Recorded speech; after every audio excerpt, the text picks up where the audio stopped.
Hola, hola, hola a todos. Hoy con un poquito de música, un poquito de tango que le gustaba a Julio, además del jazz, un poquito de Piazzolla.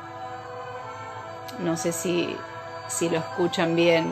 Hola Franz, hola Moni, hola Ronnie Bruno. Ahí lo tenemos al invitado ya preparado. Hola Rubén, esperando que se conecte un poco más de gente. La verdad que una semana con Julio movidita, movidita. Pero bueno, ahí, ahí estamos. ¿Me escuchan ustedes a mí? A ver si bajo un poquito. ¿Me escuchan? Hola, hola. A ver, Moni. Ahí estamos. Conectados. Vamos bajando un poquito a Piazzolla.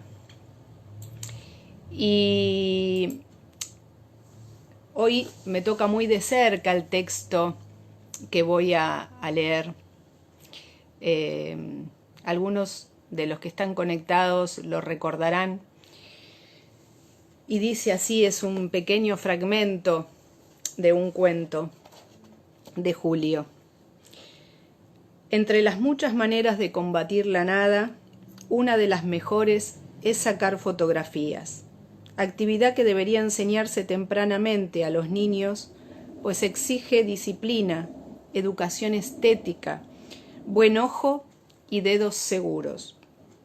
No se trata de estar acechando la mentira como cualquier reporter y atrapar la estúpida silueta del personajón que sale del número 10 de Downing Street.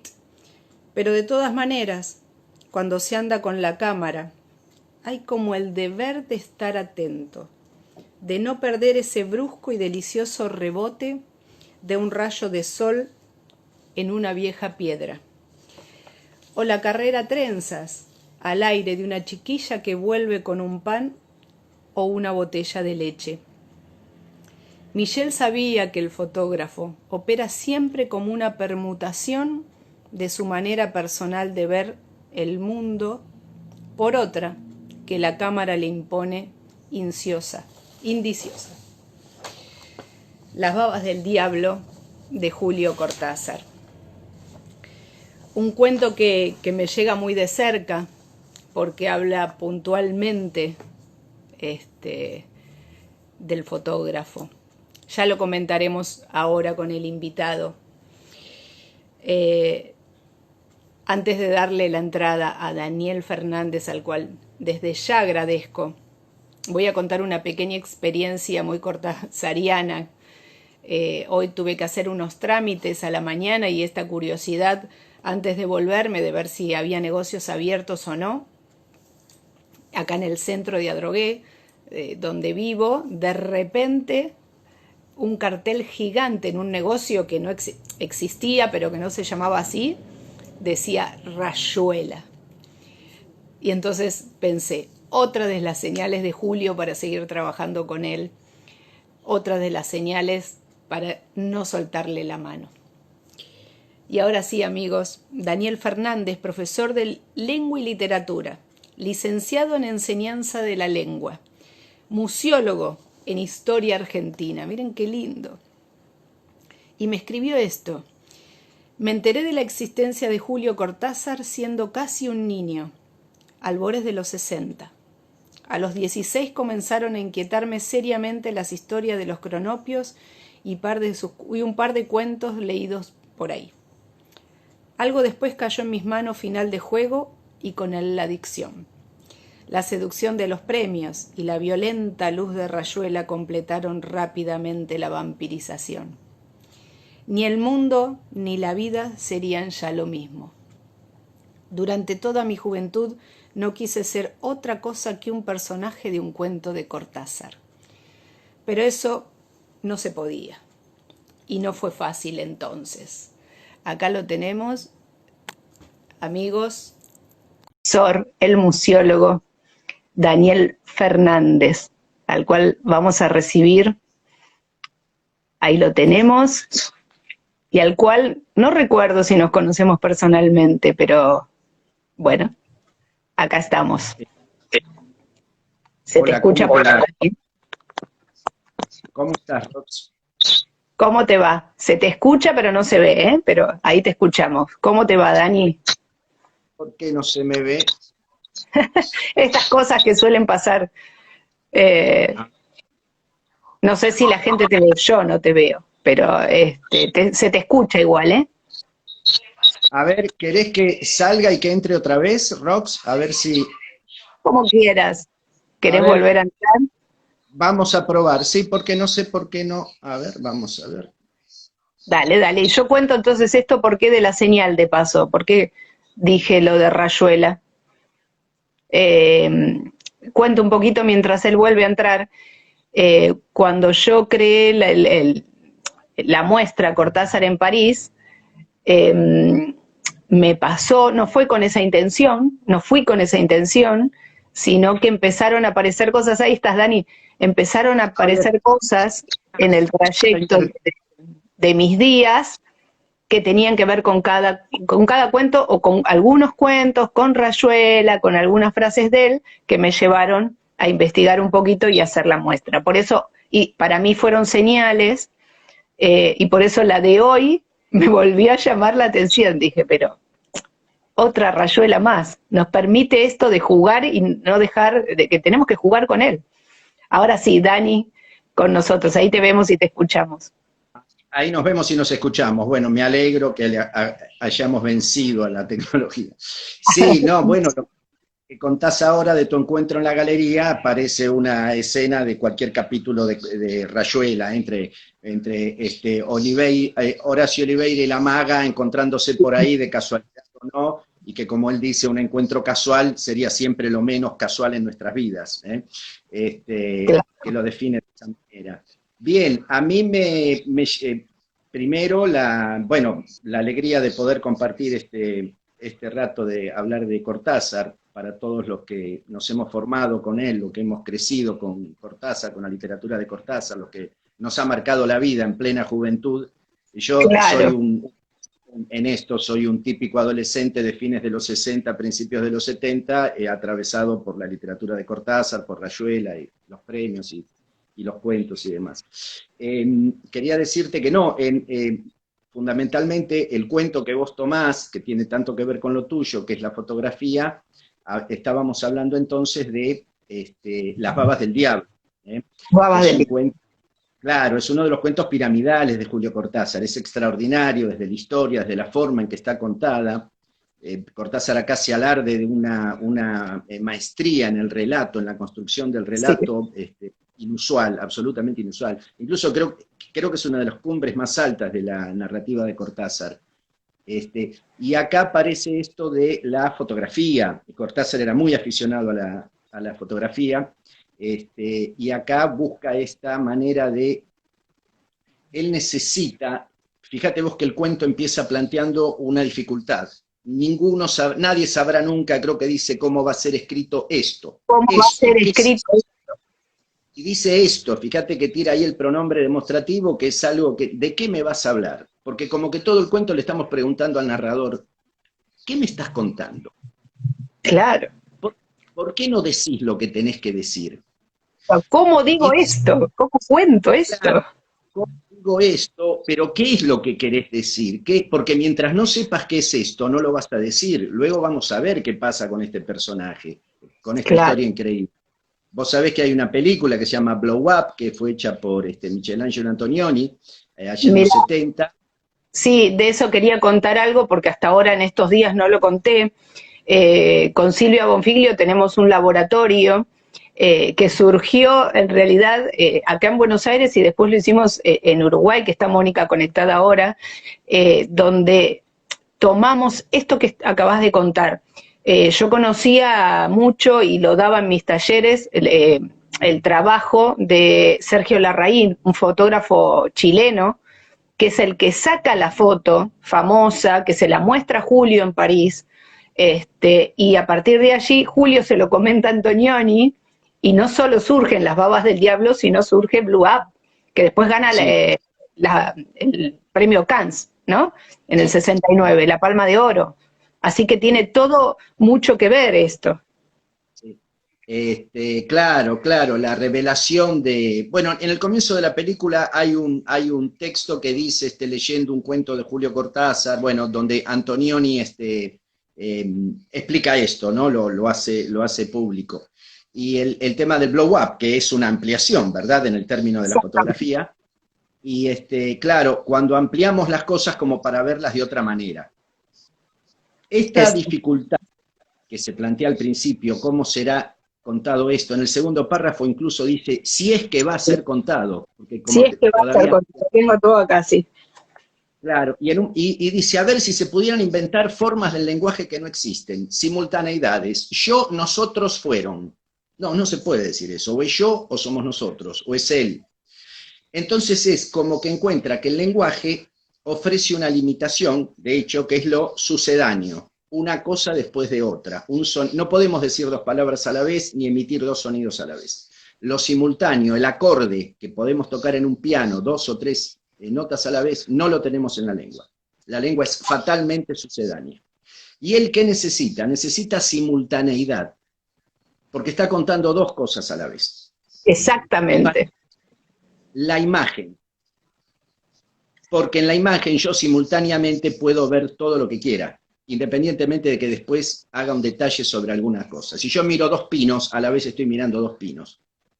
Entonces por eso va a construir un narrador doble entre Roberto y Michel, uno que es el mismo, que es traductor, y el otro que es fotógrafo. Entonces ahí tiene los dos lenguajes, el de las palabras y el lenguaje de las imágenes, que va a estar dada por simbolizadas y articuladas por estas dos máquinas, la Remington, que es la máquina de escribir, y la famosa Pentium, creo que es La 1.2. sí, Vos haces eso, sí, que sí, es la máquina, la cámara fotográfica. Y entonces, sobre esa imposibilidad construye el relato. Entonces se va a convertir en este doble narrador que por momentos habla en primera persona, dice yo, y por momentos se desdobla y habla en tercero, dice él. claro. Pero se mete mucho, ¿cómo es? Se pierde mucho en literatura, no hay que hacerle caso, como que trata de frenar al otro narrador. Y así va a contar esa historia entre la fotografía y aquello que permanece siempre que no va a poder ser contado. Nos va a llevar por un camino de imágenes. Sí, Ahora, ¿qué es pasa? como que Vamos. él une sus dos pasiones, ¿no? O el gusto por la fotografía con la literatura, y es lo que digo yo, muchas veces, vos viste cuando en la parte del cuento que dice, ahí pasa una nube, ahí pasa otra, también el trabajo del tiempo, que el fotógrafo lo tiene también, el manejo de ese tiempo en el Sí. cuento, es muy Bueno, fotográfico. pero vos fíjate, nos reservamos para el final, pero es cuando el tiempo va a jugar el punto fundamental en la fotografía. Eso lo vamos a ver al final. Te quería decir, es interesante porque hoy en día, no sé si todo el mundo sabe lo que es una baba del diablo. Cuando yo era chico era muy común verlas por acá en las zonas campestres, que son esos pequeños hilitos de araña que quedan flotando en el aire y que no sé por qué se les llamaban las babas del diablo. Cuando yo era chico alguien decía, ah, traen suerte, entonces, qué sé yo, si la agarrabas te la ponías en el bolsillo, te traía dinero y cosas así. Pero Ah, mira, también en otros... ¿eh? no lo sabía Este, eso. no, sí, cuando yo era esas cosas ¿cómo es? De los pueblos, de los lugares, qué sé yo, populares, las famosas babas del diablo. Y por otro lado también se la llama en otros lados hilos de la Virgen. Vos fíjate que Claro. nombres tan contradictorios. Entonces, acá en este cuento convergen los dos de una manera increíble, porque es la baba del diablo, una cosa babosa, lasciva, del mal, que sería el Sí. diablo, y por el otro lado lo más puro, que es la Virgen y un hilo, y ahí nos hace pensar en esta fragilidad de la virginidad, ese hilo que está ahí, que es tan etéreo, y por supuesto tan frágil, tan vulnerable, que es lo que va a rondar después el tema central del cuento. Del cuento. ¿Cómo ves vos, contame un poco, a este hombre que en esa mañana hermosa de domingo en París baja de su departamento y sale caminando y busca una plaza, hay una islita cerca por ahí del Sena, y se sienta a esperar una hora a que la luz sea la propicia para sacar una foto? Mira, hay una frase que siempre le digo a mis alumnos que es, la mayoría de... Hay dos formas de sacar una foto. Una es esperarla.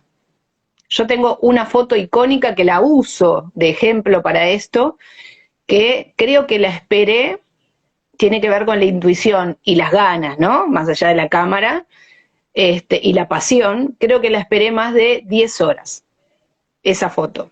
Y una foto que después con el tiempo ganó un premio, que era la de un chico que estaba jugando, mirá vos, ahora asocio con las babas y ese jovencito, este era más chiquito, pero un grupo de niños que trepaban un acantilado, era un acantilado, una montaña, y del otro lado estaba el río Paraná, está el río Paraná.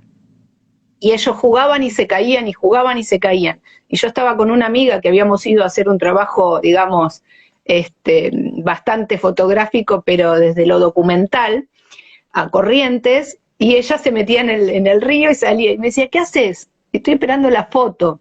Yo sabía que uno de esos niños, cuando iba a ser el atardecer, los que están acá saben que esa foto se llama El Elegido, porque yo sabía que era el elegido, que ese niño iba a lograr llegar a la cumbre cuando el sol cayera y me iba a quedar el contraluz del sol y la figura del nene, ¿verdad?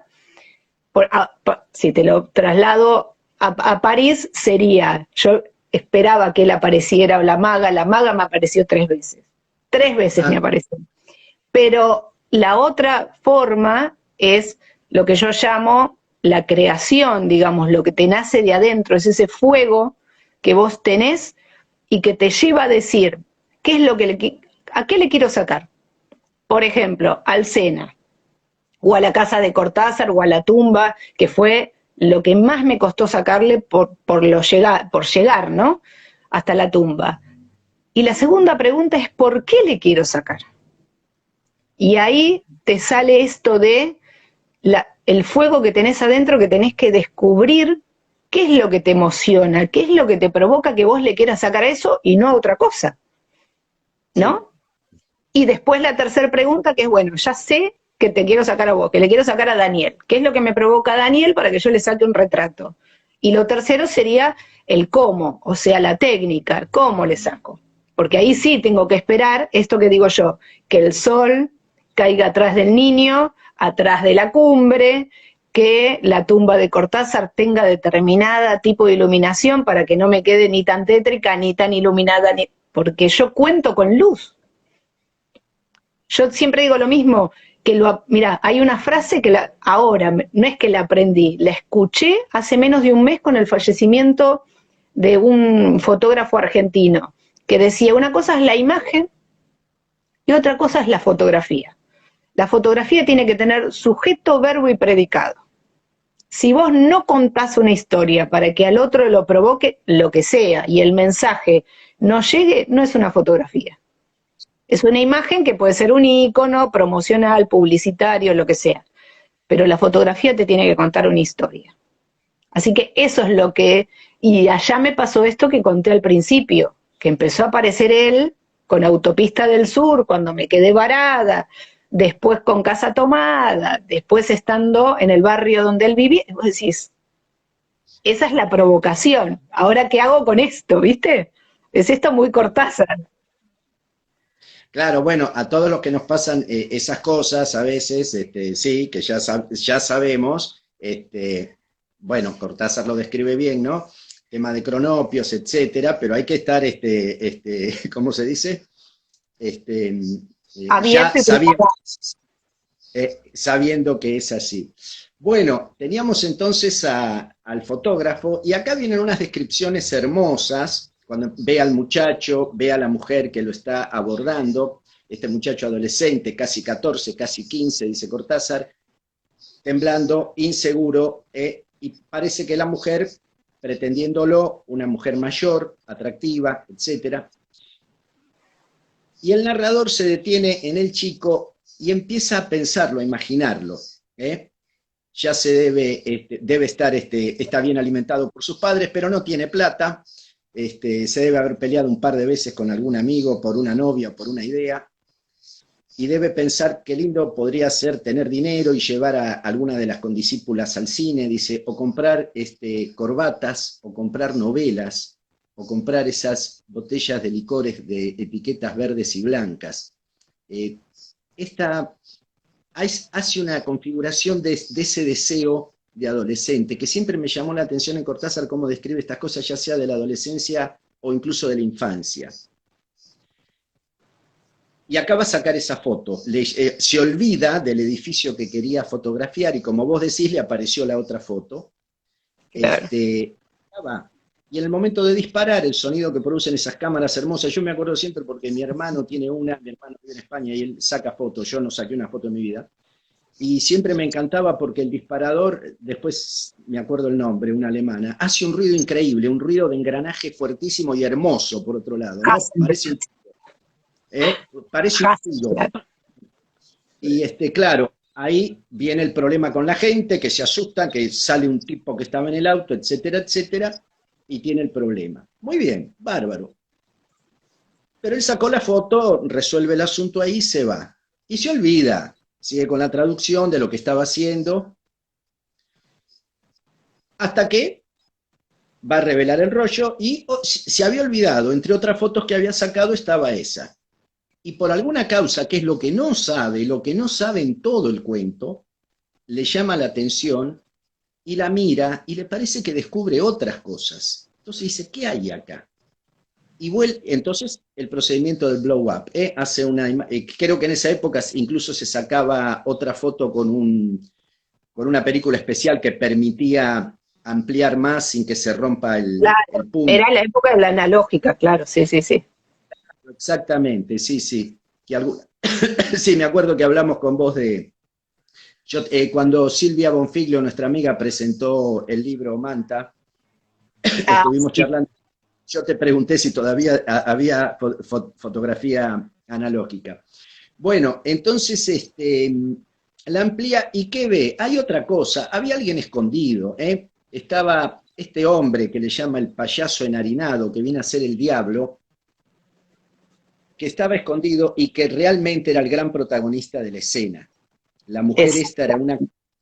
era una carnada, era el anzuelo para agarrar al muchacho. Era un pederasta, un violador. Entonces, cuando se produce la discusión, porque él sacó la foto, el chico aprovecha y se va. Entonces, él tiene la idea de que lo ha salvado de algo y se siente bien. Pero es curioso, sí, sí, No, perdón. y aporto algo que tiene que ver también con la fotografía. En el cuento él dice, no, que para los fotógrafos que están ahora viéndonos, él no sabe si a este payaso, a este señor con el diario y demás en el auto, si dejarlo en el encuadre o no. Él duda en el cuento, Voy, y eso a veces nos pasa a los fotógrafos. Vos no sabés a quién meter en el encuadre o no, qué dejar afuera, que después sí, sabés que quizás es importante o no, todavía no lo sabés. Y a él le pasa esto que estás contando vos. sí. Ahí aparece la importancia. Entonces él dice que el chico lo había salvado. ¿De qué? Y acá empieza una de las partes más cruciales del cuento, que es el que va a referir, que va a definir con propiedad todas aquellas situaciones de las que el chico ha sido salvado. ¿Cómo sabe también eso? Que lo llevan a un lugar, que le dan a mirar algo excitante, que le dan una bebida, que las lágrimas cuando ya es demasiado tarde. Exacto. ¿Cómo sabe Roberto Michel todo esto también? Pero está contento.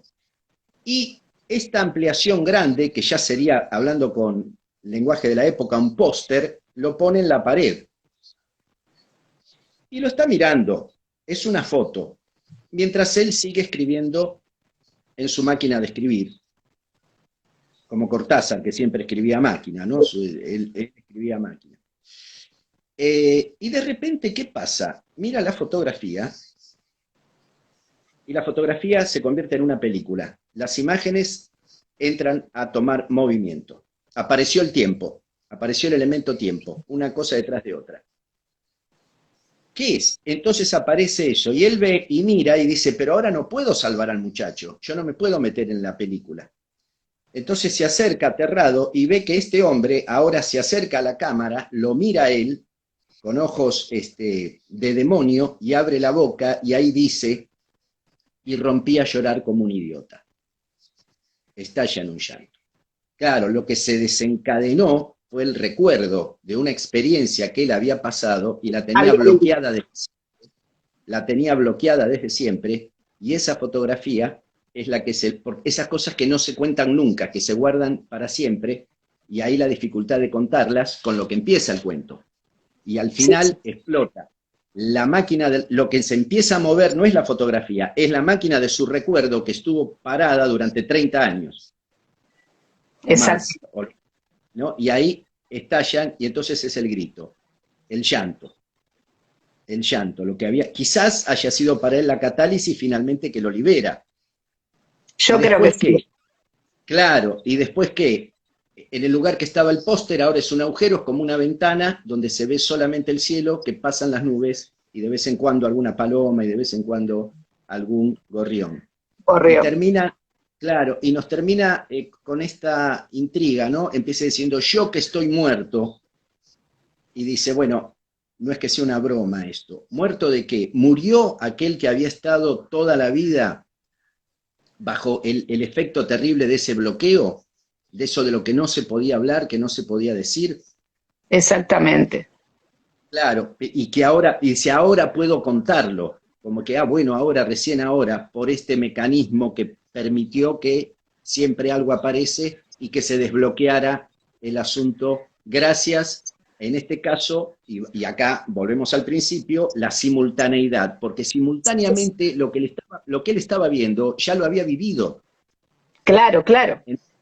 Ambas historias iban simultáneamente a converger en su vida para que finalmente se desatara aquello que lo libera. Este Creo es el que como magnífico. toda, claro, yo creo que como toda disciplina artística, incluida la literatura, obviamente, creo que es parte de esta catarsis que nos pasa, ¿no? Que le pasa al artista, al escritor, que de alguna manera todos tenemos algo en el inconsciente que tapamos, que olvidamos, que, bueno, ese disco rígido que no queremos ver, y que quizás en estas grietas, ahí sale, como acá en el personaje, ¿no?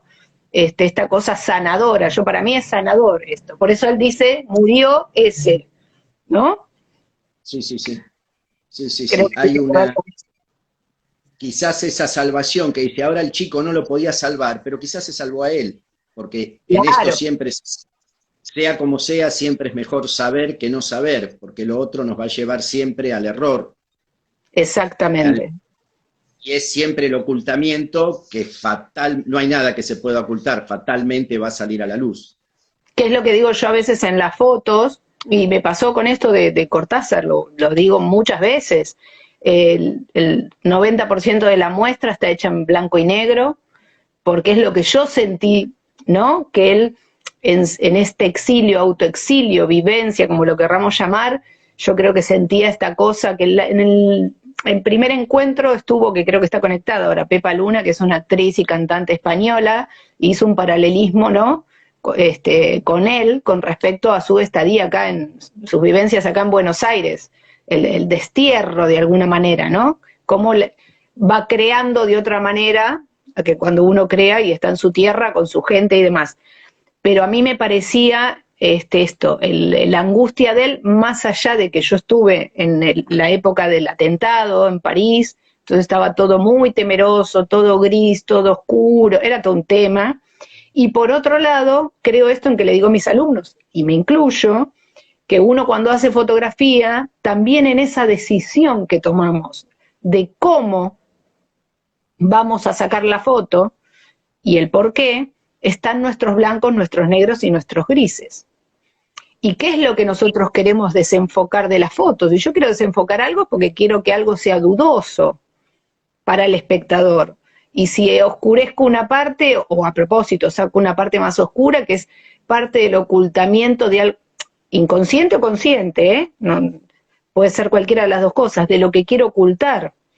Siempre hay algo nuestro en un escrito, en una foto, en una pintura. Yo siempre creo que es algo autobiográfico, ¿no? Por eso este cuento me parece maravilloso. Yo creo que sí es parte de una sanación. Sí, sí, tiene aparte, hay una cosa, y volviendo a lo del principio, a los lugares, a tu exposición. Ahí se fue la señal, como siempre. ¿Perdón? Sí, te escuchamos, se cortó, se cortó. Ah, bueno, estamos. Te decía que Cortázar siempre en sus relatos tiene una manera muy especial de nombrar los lugares en donde ocurren las cosas. Tiene una manera muy particular. Ya sea todos los primeros relatos donde los lugares son de Buenos Aires o en Sí, Argentina, y ya después cuando empiezan a partir del 51, ya él instalado en Francia, que empieza a nombrar también con esa naturalidad y esa peculiaridad los lugares, las calles, los puentes del Sena, sí. etcétera. Tiene una forma, los nombra casi como mostrándolos, más que eso siempre me pareció, más que nombrarlos parece que los muestra, como que uno está ahí, como que uno lo ve. Hay una muy particular forma en la narración de cuándo pongo el lugar porque es. Hay cuentos donde abundan los lugares, él tiene que decir, fue por la calle tal, estuvo en la plaza tal, Sí, cruzó esto, Rodríguez Peña, sí. como una importancia en saber la calle, en saber el lugar, hay una importancia por la ubicación geográfica que siempre me llamó la atención. Desde, no sé, desde algunos textos de conducta en los velorios, cuando que Pero es piensan como también muy descriptivo él. Rodríguez Peña o esto, tiene que nombrar, tiene que dar una referencia, sí. Como como si uno, bueno, puedo ir a caminar y puedo recorrer ese lugar y puedo verlo yo si quiero meterme en el cuento.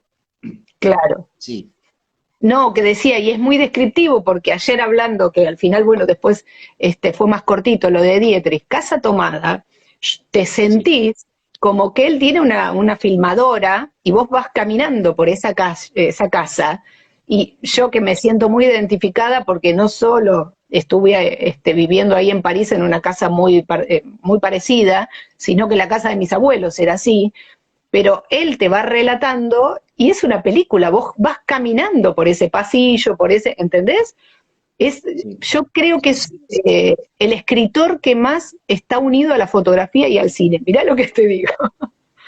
Por cómo describe, es una cosa maravillosa. Sí, sí, de hecho muchas de sus narraciones aplica una técnica cinematográfica, incluso de zoom, donde se acerca o donde se aleja de lo que describe. Y vos sabés que hay un cuento muy interesante que creo que está en Alguien que anda por ahí, que es de un grupo es un coro formado por hombres y mujeres, ¿no? Que trabajan y cantan y demás. Bueno, en el cuento hay un problema entre ellos, hay una infidelidad, bueno, hay un problema. Pero lo interesante es que él lo dice al final, que el cuento está escrito con la técnica de una canción que cantaba ese coro, entonces los personajes que van hablando en el coro tienen que ver con los que cantan si vos escuchás la canción, o sea, hay una relación directa entre Directo. cómo funciona en la canción y cómo funciona el coro en el cuento. Estos juegos le encantaban a Cortázar y tiene, bueno, como una especial delectación en ese tipo de experimentos. Como Claro. en esto magistral, la construcción del narrador, ¿no? O sea, el narrador es aquel que cuenta la historia desde dentro del relato. Y que en este caso no tiene menos que hacer que, bueno, él tiene muchos cuentos de narrador múltiple, la señorita Cora y demás, que son varios los que Ay, que es cuentan la tan historia. lindo también, sí. Claro, fíjate que ahí va pasando de un narrador a otro, el cuento se va contando a través de las voces de todos los De todos los protagonistas. personajes, claro. Claro, y en este son dos, este narrador doble, porque necesita, volvemos a lo de antes, la simultaneidad, porque acá hay dos historias que se cuentan y acá hay dos modos, dos lenguajes para abordarla, que es la imagen por un lado y la palabra por el otro. Sí, además usa, viste que el narrador te dice que además es traductor, está traduciendo algo y algo que el otro día también yo decía, de alguna manera el traductor traduce palabras, nosotros los fotógrafos traducimos ideas a imágenes. Sí, Entonces también juega con esa dualidad ¿no? Del traductor, del fotógrafo, del escritor, es maravilloso, porque es tan lúdico él, que puede Pero saltar como una rayuela y hacer esto. sí, porque lo que decís vos, claro, finalmente un fotógrafo me traduce una imagen que ve ahí para que yo la vea de otra manera. Esto es, hace poco hablábamos que decimos esto de los seres humanos, que el ser humano, que en algún momento descubrió que necesitaba el arte, o sea, no nos basta con la belleza natural, necesitamos una belleza artificial. Vemos algo muy lindo y decimos que hay que sacarle una foto. ¿Por qué? No, ¿es más lindo ver la foto? No sé si será más lindo, pero necesitamos hacer un paisaje hermoso, una mujer hermosa, el pintor siente ganas de retratar eso, de pintar eso. Necesitamos la construcción artificial, el artificio, frente a la belleza de la Hay que naturaleza. congelar eso, hay que congelar Eso eso, es así. es una condición humana, quizás para salvarnos del tiempo. Yo creo que es Quizás, un juego, porque Sara Facio te diría, la fotografía no es más que un legado, y es así. Yo tengo la obligación de dejar un legado a las generaciones futuras. Por ejemplo, si nos sacamos una foto nosotros, esto es una cosa de locos. Ayer pensábamos, si Cortázar tuviera que hablar a través de un celular, no, no sabríamos qué haría. Pero digo, si nosotros nos sacamos una foto ahora, nuestra generación, no sé, 100 años después va a decir, mira esta gente cómo se vestía, ¿qué hacía con ese claro, aparatito adelante? Es un sí, legado, es así. eso me hace acordar, perdóname, ¿no? Porque esto que decís ahora, esta gente cómo se vestía, me hace acordar un chiste que contó Tato Bores hace muchos años y que hablaba de esto de la fotografía. Y dice, ustedes fíjense, nosotros ahora miramos las fotos de nuestros abuelos vestidos de una manera ridícula, los hombres con eso ridículo. Dice, si hubieran fotografiado desnudos, ahora los miraríamos con respeto. Dice, por eso, para la posteridad, como los griegos, hay que salir desnudo y no tener después que sufrir los caprichos de las modas. Que claro, es así, es así. A ver, no en vano vamos nosotros cuando tenemos que hacer algún trabajo a los documentos, ¿no? A los Sí, papeles, a la foto de hace, como decís vos, hace 100 años, y es así. Yo me acuerdo que tenía una profesora de historia, no sé si está el rector de mi escuela que siempre me mira, una profesora de historia que ya falleció, que no nos enseñaba con el libro de Ibáñez y todo, no, se llamaba La historia en mis documentos, el libro. En el secundario, Alicia Fajardo, y eran los documentos de la época, era un libro, obvio, y que lo que te hacía era analizar las cartas entre, qué sé yo, Belgrano, San Martín, Saavedra, ¿entendés? Y a partir de eso, el análisis crítico, ella orientaba, obviamente, pero vos, y las fotos de la época, el daguerrotipo, era claro. maravilloso, era Sí, maravilloso. sí, a Esto, través del documento. Sí, eso es Mitre, sí, sí. La historia a través de los documentos. Así es. claro, claro. Y por otro lado, ya nos quedan 5 minutos a nosotros dos. ¿No? Este, pero yo ayer hacía esta reflexión, ¿no? Vos que sos profesor. Yo digo, ¿qué le pasa a un adolescente o a un niño? Nosotros nos criamos leyendo libros, no en este aparatito, ¿no? No, Y, no, y uno claro. y uno extraña, ahora que veo que atrás tuyo tenés tantos libros, y uno extraña, o por lo menos le extraña, o sea, al tocar el libro, sentirle el olor a las hojas, ¿no? Y uno eso en los chicos de ahora no lo ve. Entonces, ¿qué pasa por esa cabeza de un chico, porque me pasó ayer, que me dijo, ¿quién es Cortázar? Una persona de 20 y pico de años. Sí, sí, sí. Entonces decís, oh, el No, cumpleaños de Borges, por ejemplo, ¿ves? Es no, terrible. uno a veces se asombra, pero no debe ser así, creo. Cada época tiene y la sensibilidad de cada uno es la de cada uno. También yo cuando empecé a leer a Cortázar no tenía ningún amigo que supiera siquiera quién era Julio Cortázar. Y en ese momento era una personalidad que todo el día se la nombraba en la radio, en la tele o en los diarios, igual que a Borges o que a Sartre en esa época.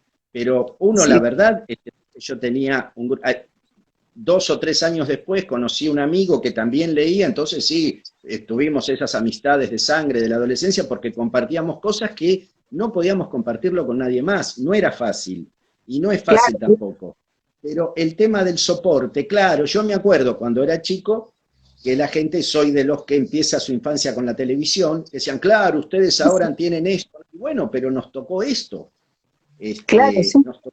Claro, teníamos una facilidad increíble que nuestros mayores no habían tenido. El otro día hablaba con unas alumnas de teoría, y decíamos, yo quiero ir ahora, yo tengo acá, por supuesto, el diccionario de la Real Academia, una edición hermosa del quinto centenario.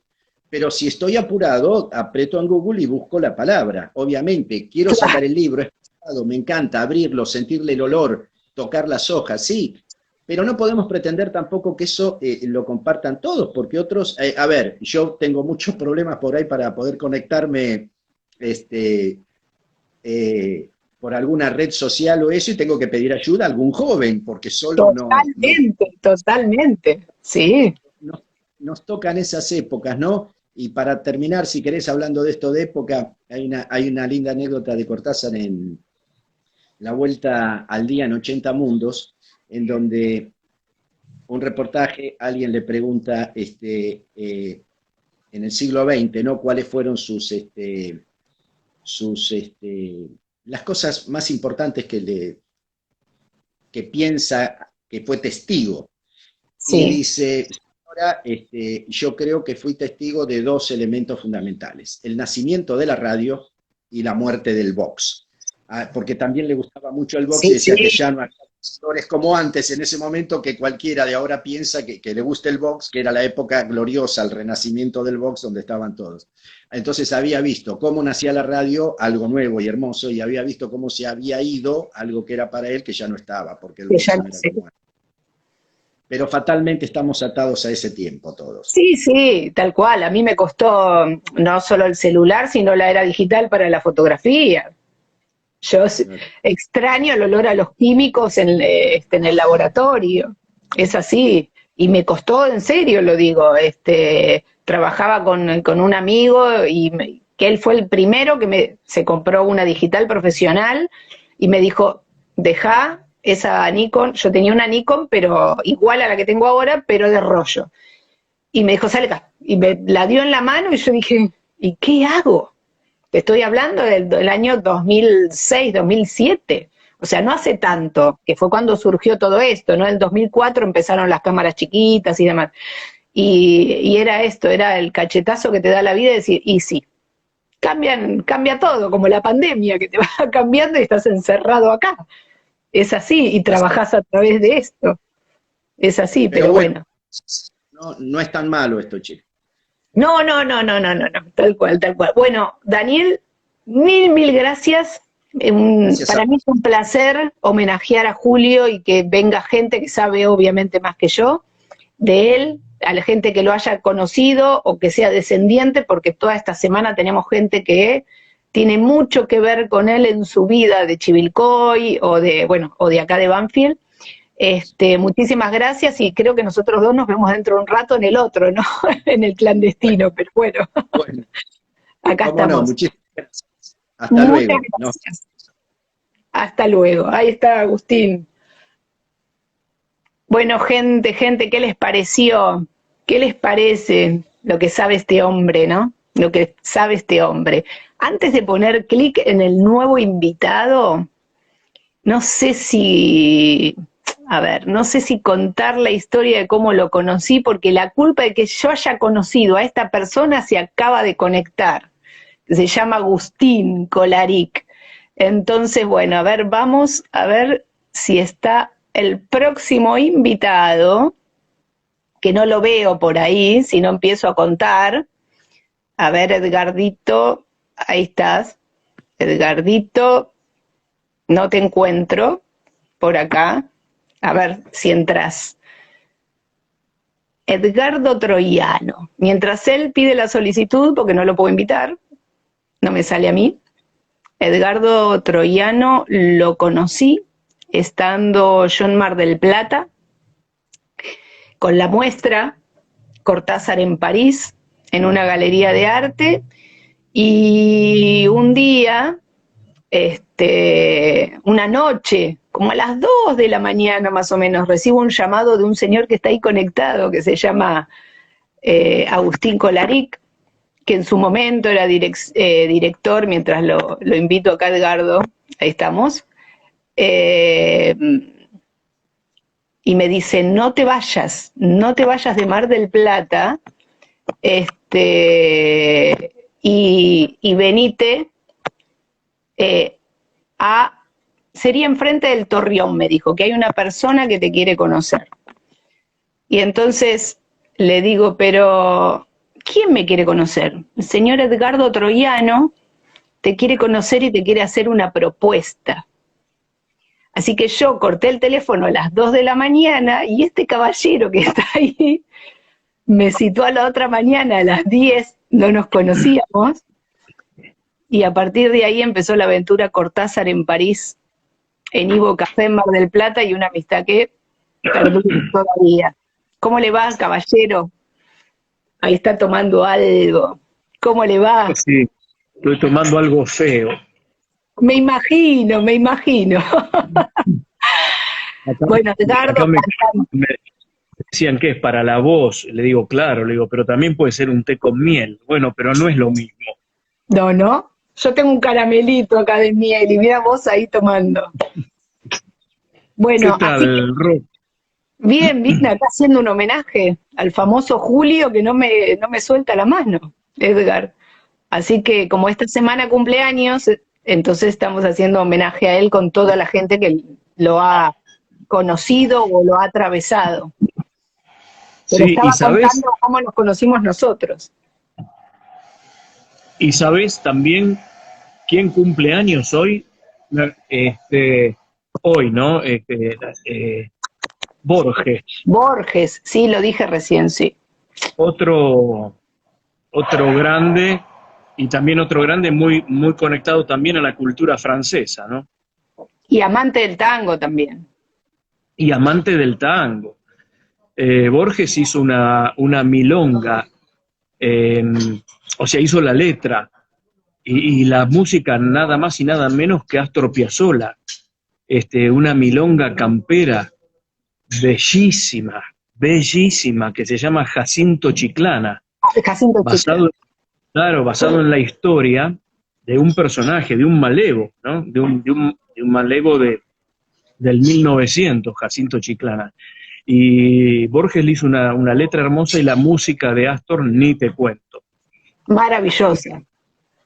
Me fui por las ramas un poquito, No, me no, fui no, de... porque no, no, porque justo lo nombré yo hoy a Borges, y es más, estuve a punto de subir a las redes, lo que pasa es que tengo que buscar bien la fecha, pero cuando estuve la última vez en el Valle del Lunarejo, en Rivera, en el límite con Brasil, me llevaron a, ellos le dicen pensión, pero era como un hotel de la época, una pulpería, donde me contaron y me regalaron un libro, porque Borges iba para ahí, se hospedaba ahí cada vez que tenía ganas de irse a refugiar o a escribir algo, porque iba mucho a Uruguay y a Brasil, y me regalaron el libro, todo en portugués, y encontré las fotos del lugar, que está un poco abandonado, obviamente, pero la tengo que subir. Él los llamaba los orientales, a los uruguayos, y decía, me voy para la casa de los orientales, y iba a esta pulpería. Así que, bueno, bienvenida a la acotación, digamos. Bueno, contanos un poco tu cercanía con Cortázar y el tango, ¿no? Bueno, mi cercanía con Cortázar arranca desde adolescente, cuando me regalaron mi primer libro que leí de Cortázar, por supuesto que fue Rayuela, y ahí ya me enamoré del escritor, ¿no? Y, y yo que viví un tiempo en Francia, eh, me, me maravillaba ver eh, el amor que tenían los franceses por Cortázar, así también como por Borges, ¿no? Borges a un nivel un poco más intelectual, no era tan conocido como Cortázar. Eh, y, y esa cosa, eh, esa dualidad, ¿no? De argentino en el exilio, ¿no? En Claro, Francia, de Cortázar es muy llamativa porque yo lo siento un tipo muy, muy nacional, muy nacionalista, muy argentino, pero se acogió la La cultura nacionalidad. francesa y la nacionalidad de la misma manera, ¿no? Y digo, qué cosa, ¿no? Lo que habrá sido tener esa dualidad, esas emociones encontradas, Y me imagino, eh, sí. de una cosa y la otra, y de irse, y a la vez la gratificación, ¿no? La gratificación porque a pesar de haberse tenido que ir, después la gratificación del reconocimiento en un país y pasar a ser figura en un país extranjero, ¿no? Exacto. Y entre esos, bueno, era una época igual que había, bueno, en esa época estaba Astor también en Francia. Claro. Eh, Fue la época más o menos que Astor grabó Oblivion, que hizo Oblivion allá cuando estaba becado por el gobierno francés viviendo en París. Esa obra maravillosa, sensual, y, y que acá fue poco conocida. Se la empezó a conocer y a admirar, digamos, en los últimos años. A mi criterio, para mí es la obra que más me gusta de Astor Piazzolla, por ejemplo, Oblivion. Y vos Y la cantás había, divino. gracias, gracias. Claro, para los que no te conocen. Los que no me conocen pueden escucharme cantando Oblivion en francés en YouTube. Ponen Edgardo Troiano, Oblivion, y hay un par de versiones en distintos ámbitos. Y bueno, fue también la época que estuvo, Jairo, la época que Claro, se fue nuestro gran amigo Walter Ríos, también, que estuvo en Francia. exactamente. Era una época que había muchos argentinos allá. Entre ellos, Susana Rinaldi, que vivió muchísimo tiempo. Yo pasé cuando estaba allá, yo pasé por donde vivía Susana Rinaldi, en Montmartre, en Ah, esas qué calles lindo. típicas de París, que era una escalera que Sí, subías. Bueno, hermoso. ahí tenía el departamento Susana Rinaldi. Y Susana Rinaldi fue una gran amiga de Cortázar, Muy fueron amiga muy amigos, y yo tengo una anécdota curiosa que me contó Susana Rinaldi una vuelta, eh, cuando yo hice en Clásica y Moderna Sueño de Barrilete, y ella me decía, el, estando en una vuelta que estuvo en Mar del Plata, en Ivo Café, y tuve el gusto de almorzamos juntos con ella, y me decía que ese tema le encantaba a Cortázar, Sueño de Barrilete. Y lo que más le gustaba a Cortázar era la letra. Y entonces una vuelta que ella lo cantó en una reunión en la casa de Cortázar, se hacían muchas mucho, reuniones muchas, con argentinos y con la intelectualidad francesa. claro. Y una vuelta que ella lo cantó, él le pidió si no se animaba a cantarlo de nuevo, improvisando una versión en francés para que los amigos de él pudieran entender lo que decía el tema, pudieran entender la letra, que era precisamente lo que a él más le gustaba. Sí, porque lo que Eh, tengo entendido es que en el fragmento que dice, no sé si me faltó piolín, él como traductor no sabía cómo explicárselo a los franceses, esa oración, ese fragmento. exacto. Y, y bueno, me pareció tan rica y tan jugosa la anécdota esta, que bueno, después a mí se me ocurrió hacer una versión particular mía, donde canto una parte en francés, ¿no? Justamente a raíz de esa anécdota de Cortázar. Qué hermosa. Y bueno, y si querés, te escuchamos. Animate. ¿Cuánto me puedes Ahora, contar? vos decís, un poco, Pero si querés, ¿en serio querés que haga Sueño de Barrilete? Dale, obvio. No sé qué quiere la gente, pero yo quiero. Desde chico ya tenía en el mirar esa loca fantasía de soñar.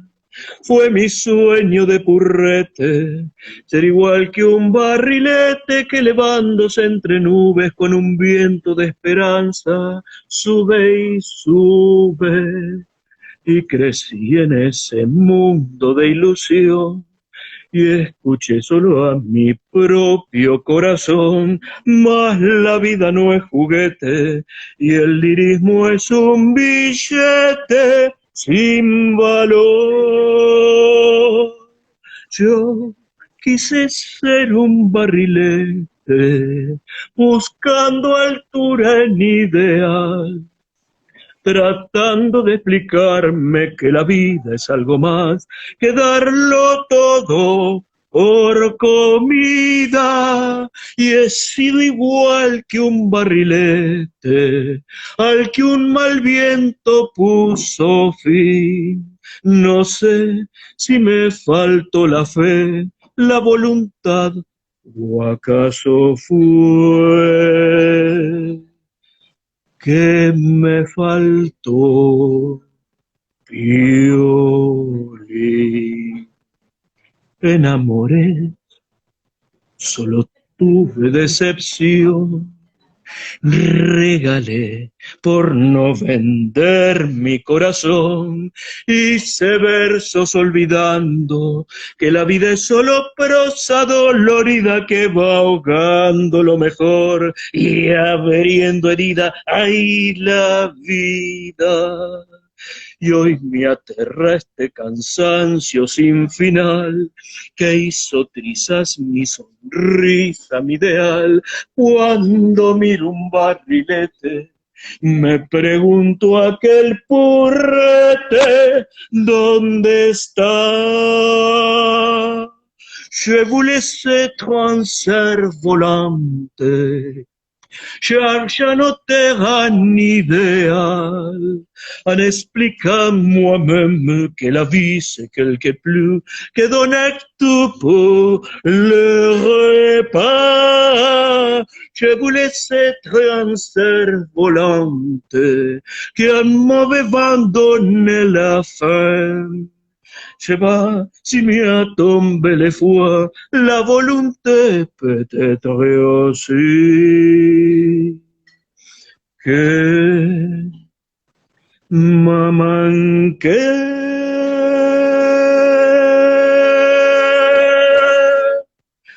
Les filles.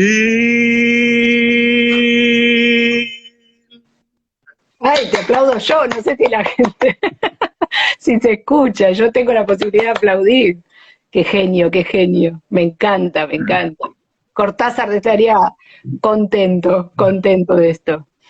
Bueno, Edgar, se nos está por cortar, creo que quedan menos de un minuto. Mil gracias, gracias. Nos volveremos a encontrar alguna vez. Gracias, gracias, gracias amiga querida, gracias por, y yo feliz de haberte acompañado a Montevideo en esa muestra Ay, hermosa en el sí, Palacio Legislativo en Uruguay y haber cantado ahí. Y es gracias, verdad. gracias por convocarme, me encanta acompañarte, estar acá con vos, y con toda la gente que te sigue. Beso enorme a Mirá, todos, mirá lo que dice beso la enorme. gente. Genio, genio grande Edgardo, pone la gente, mirá. Sos la estrella hoy, hoy sos la estrella. Y es verdad, volveremos a Uruguay, volveremos. Con Cortázar o con Sí, otra cosa, pero bueno. sí, Mirá, ahí amiga querida. está Mónica que dice genio Sí, también. Moni, Mónica, un beso enorme. Volveremos. Volveremos, Sí, la abuela Moni. Volveremos a Uruguay y haremos de todo. Tomaremos algo rico también. A la gente, sí, gracias, gracias por acompañarnos, de verdad. Un beso enorme a Walter Ríos, que está mirando. Hoy lo nombramos. Gracias, gracias. Daniel Fernández y Edgardo Troyano. Un placer acompañarnos en este ciclo Cortázar y yo. Nos encontramos mañana para compartir esta nueva experiencia con un nuevo invitado.